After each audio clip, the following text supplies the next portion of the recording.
Welcome back to Leeds Lately. Before we get into this exciting video, we're trying to hit 5k this year, so if you could just help me out and hit that subscribe button down below, there'll be plenty more content like this on the way.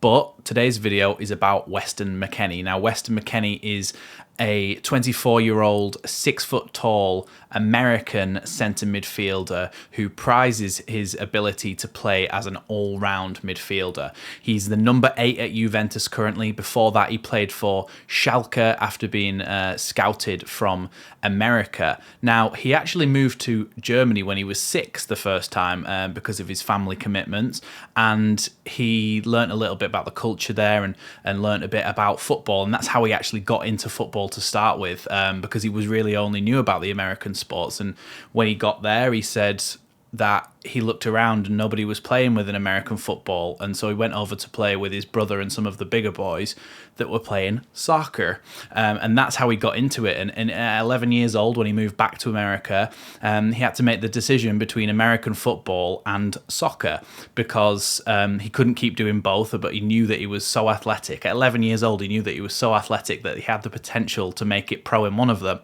And a little bit later on, a few years down the line, when he was a teenager, like I say, a Schalke scout was at his under 18s or under 19s training and took him to Germany, to Schalke, and he walked out and looked around the stadium and said that this is unbelievable and this is what he wants to do for a living. Obviously, since then, he's gone on to bigger and better things and moved on to Juventus in the Serie A, and he's played for the US men's national team at a World Cup. But it does look like now Leeds are interested in Weston McKennie, and it's not a completely unrealistic signing, because back before he moved to Juventus, when he heard the news, he was actually sat on his sofa in Schalke, and he said that he'd been hearing some news about Aston Villa maybe coming in for him, Southampton maybe coming in for him, and what happened was he was saying to himself that he really would not say no to one of those moves because he really wanted to come to the Premier League. So it's always been a dream of his to come to the Premier League, and when he comes to Leeds United, obviously if he comes to Leeds United, he would meet up with Tyler Adams, his compatriot, and Brendan Aronson, his compatriot, who, with Tyler Adams, he has a great relationship on and off the field for the US men's national team, and we could see that at the World Cup. So yeah, when he got to Schalke, apparently he realised that he needed to be more of an all-round player, and he played in right back, centre midfield, on the wing. He played everywhere basically, trying to apply his trade and trying to figure out what that role really was for him. And because he was such an all-rounder, I think the best role and the role that he ended up with was a number 8. Now, in the last video, we talked about Nicolo Zaniolo being more of an attacking midfielder, and the one before that, we talked about Azzedine Ounahi being more of that same number 8. But I think what Weston McKennie adds, which I know people have been saying to me in my comments, we don't need an attacking midfielder. I think Weston McKennie adds that sort of solidity because he's a box-to-box midfielder who is great at going forward, but he's probably one of his best attributes is his physicality, his pace, and his ability to get back and help out as well. So in those situations where maybe Mark Rocker's out of positions or Tyler Adams is out of position, which is a rarer thing, Weston McKennie's the sort of player who can track back and make those unbelievable tackles, get the crowd going and get Leeds back up the pitch again. So I think it would be a great signing for Leeds. He's not been massively in favour at Juve. He has played a handful of games, but he hasn't been the main starting central midfielder, and I think he would like to be that, and especially at a Premier League club, and especially at a club like Leeds, who his, like I said before, his compatriots play for. So I think he would be an excellent signing for us.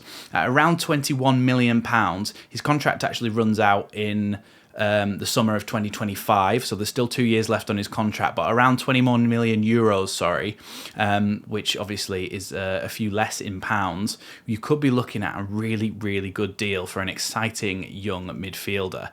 Now, we're going to get the tactics board out now because, again, like I say, people have been saying to me, well, don't we need defenders? Why are we looking at midfielders? Why are we looking at attacking options when really we need defenders? And I went through this a little bit with the Azzedine Ounahi one, but I think it also applies to Weston McKennie. Let's turn it this way so you can see Leeds. We can't be having Leeds counters as red, can we?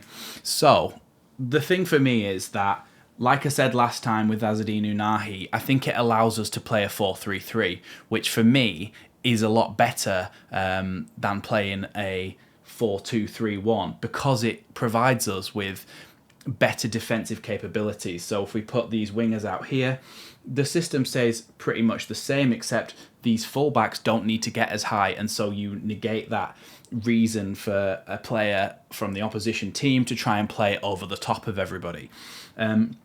But the key role in this would be, as it was for Azzedine Unahi, Weston McKennie. The thing is about Weston McKennie, I think he's actually a better option than Azzedine Unahi. Unahi I thought was excellent at the World Cup, but I think Weston McKennie has the potential to be a lot better than Unahi's ceiling. And I think Weston McKennie is Unahi and more. And that's because of his defensive capabilities that he provides. I think the fact that he can sit in this midfield and help when the Leeds are pushing up the pitch and trying to attack, but also his ability to drop in, to make tackles, to get the ball up and wide is going to be invaluable if we do decide to go and play a 4-3-3 system. So people are saying as well to me that, well, shouldn't we have two holding midfielders? So that is what we've got here. We've got two sat in front of the defence, which would be Adams and Rocker. And in front of them, you'd have Weston McKennie, who is more of that dynamic, get you up the pitch midfielder. I think he's almost a little bit of a similar mould to Tyler Adams in his pace, his athleticism, his ability to get to the ball first. But I think what is different in Tyler Adams is that he is more likely to get his head up and try and push Leeds up the pitch than Tyler Adams is. Tyler Adams knows his capabilities and knows his strengths. He will make that tackle, he will get the ball, and he will give it to another player who can do a little bit more than he can in terms of going forward. But I think Weston McKennie slots perfectly into that central midfield role. And like I say, he's going to help out the defence as well, because he is going to be one of those players who tracks his runners and actually gets back to help out in those defensive situations. And I think we've lacked that with Brendan Aronson, and I don't think it's particularly Brendan Aronson's fault, because he's not a holding midfielder and he's not a box-to-box, he's more of an attacking mid, but he's expected to track back and to track runners sometimes. And sometimes they say that this is Brendan Aronson, his runner will come past him and bypass him before he even knows what's going on, and by the time he's turned, his runner's already gone past and nobody else is marking him because it's technically Brendan's runner. And I do think that that gives an option in there for somebody like Weston McKennie, who will actually track back and go and get that ball. The other thing is, people say, well, where does that leave our other players? Where does that leave Brendan Aronson? Well, I think Brendan Aronson, I think a lot of fans have said as well, and I agree, that he needs a little bit of a break at the moment anyway. But I think one of these wide positions would be good for Brendan Aronson when he does come back in, because I feel like he's able to drift into the game from wider positions and pick up those pockets of space, like we were talking about in the live watch along of the Brentford game and the Cardiff game. I feel like I've got one too many here. There we go. When Jack Harrison was playing in there, Jack Harrison was picking up these spaces here, in between the full-back, the centre-back, and the holding midfielder, or the central midfielder. Harrison was picking up those positions, and what that allows is, we'll be a bit higher up the pitch, what that allows is for Rodrigo to make his runs then either side of this defender for Jack Harrison to get the ball in.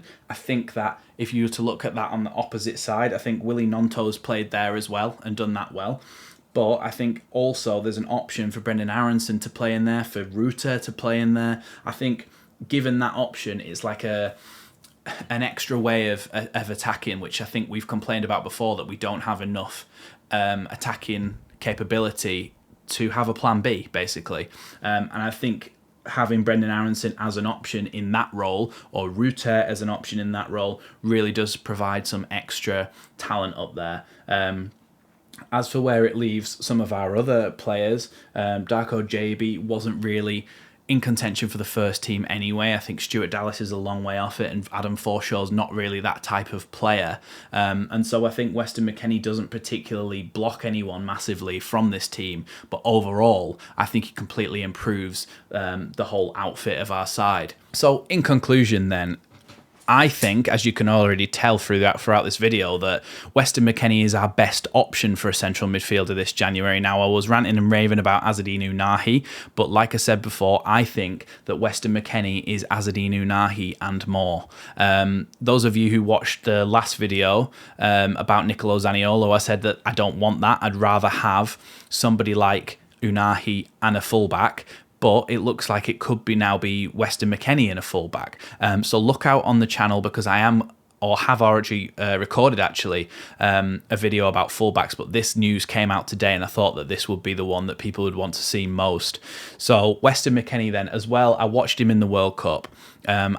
This wasn't just off things I'd Googled or things I'd heard. I've actually watched him with my own eyes in the World Cup. Like I said the other week, I watched every game of the World Cup, bar one, but I watched all the US games, and I think him and Tyler Adams together in that midfield as a midfield three with Yunus Musa as well worked really well, because they were so fast, athletic and dynamic.